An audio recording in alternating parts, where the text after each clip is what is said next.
What if I told you that the difference between staying broke for the next 10 years and building real financial freedom could start with just $100?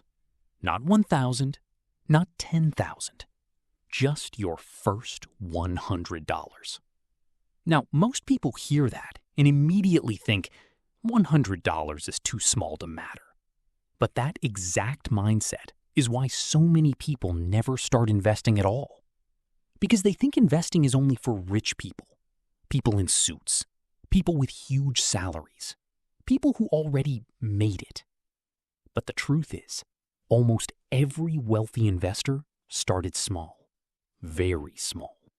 And today, I'm going to show you exactly how beginners should invest their first $100, step by step, even if you know absolutely nothing about investing right now. And trust me, by the end of this video, you'll realize the hardest part of investing was never money. It was mindset. Before we even talk about where to put your money, we need to talk about the real reason most people never start: fear. People are terrified of losing money, terrified of making mistakes. But here's where beginners make their first big mistake. They try to get rich too fast, and that usually ends badly. Terrified of looking stupid, so instead of learning, they delay. I'll start next year. I'll start when I earn more. I'll start when I understand everything. And years pass. Meanwhile, inflation quietly destroys the value of their savings. And this is important to understand. Saving money alone is no longer enough because inflation makes money weaker every year. That means if your money is sitting still, you are actually losing purchasing power over time. And that's why investing matters. Not because investing magically makes people rich overnight, but because investing allows your money to start working for you instead of only working for money. And the earlier you understand that, the more powerful your future becomes. When beginners get their first $100, most immediately look for the fastest investment, the hottest crypto, the secret stock, or some viral opportunity promising crazy returns. And honestly, that mindset destroys more beginners than bad investments ever do. Because the goal of your first $100 is not becoming rich, it's becoming an investor. That's a completely different goal. Your first investment should teach you discipline, patience, consistency, emotional control. Because investing is more psychological than financial. Most people lose money not because opportunities are bad, but because emotions control their decisions. Fear, greed, impatience, panic. Those things ruin portfolios faster than market crashes. And your first $100 should train you to avoid them. Now, before investing even $1, you need to understand something extremely important. If you are constantly financially desperate, investing becomes emotionally difficult because every market drop feels like disaster. That's why beginners should first build basic financial stability, even if it's small. That means reducing unnecessary spending, avoiding bad debt, and slowly creating an emergency cushion. Because investing works best when you are patient, and patience becomes impossible when survival pressure is high.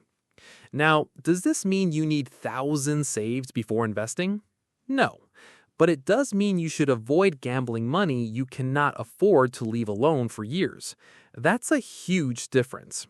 And now that we understand the mindset, let's finally answer the real question. Where should beginners actually invest their first $100? If you're a complete beginner, the smartest thing you can do is keep investing simple. And this is where many people get disappointed, because simple sounds boring. But boring investing is usually profitable investing.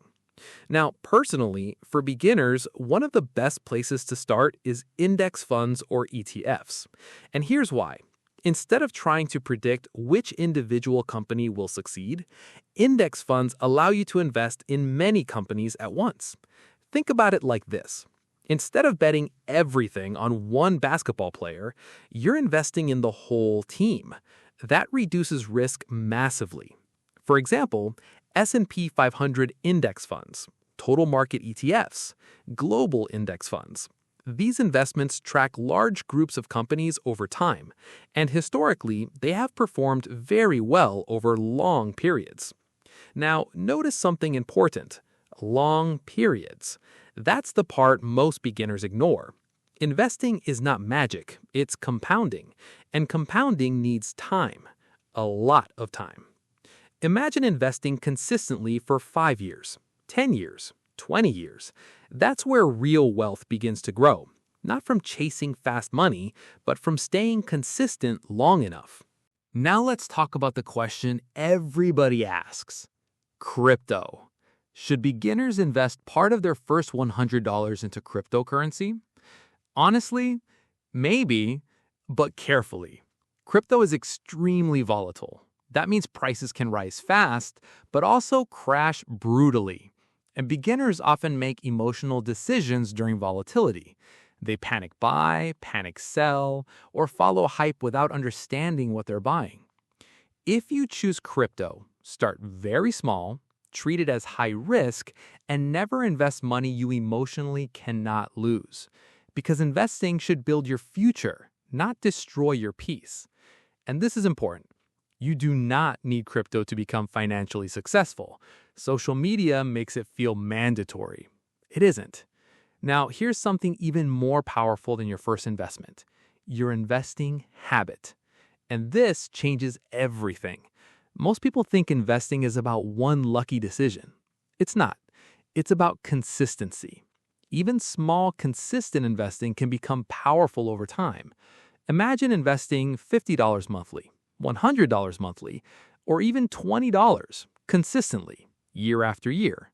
The habit matters more than the amount in the beginning, because habits build identity, and identity shapes financial future. Once you become someone who consistently invests, your relationship with money changes forever. You stop thinking only about spending. You start thinking about ownership, assets, growth, future leverage. And that mindset shift is massive. Now let me save you from common beginner mistakes.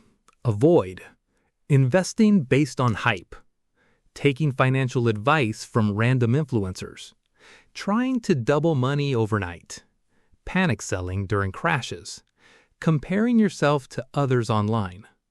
Because social media creates unrealistic investing expectations.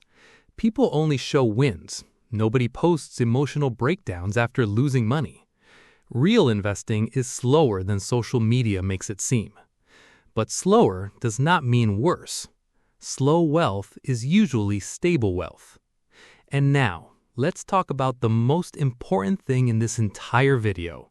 Something richer people understand early, but most people learn too late. Your first $100 investment is not important because of the amount. It's important because of the decision. The moment you invest, you stop being just a consumer and you start becoming an owner. That changes your thinking forever. You begin understanding patience, delayed gratification, long-term thinking, financial discipline. And honestly, those skills matter more than the first $100 itself. Because wealth is rarely built from one lucky investment. It's usually built from repeated smart behavior over time. And the beautiful thing is, you do not need to be perfect to start. You just need to begin. Small, consistent, patient. That's how real investing works. So if you've been waiting for the perfect time to start investing, this is your sign. Start learning. Start small. Start imperfectly, but start. Because years from now, you will either thank yourself for beginning early or regret waiting too long. And trust me, time rewards investors more than intelligence ever will. If this video helped you understand investing better, subscribe for more videos on money, self-improvement, financial freedom, and building a better future. And remember, your first $100 may look small today, but it could become the beginning of an entirely different life.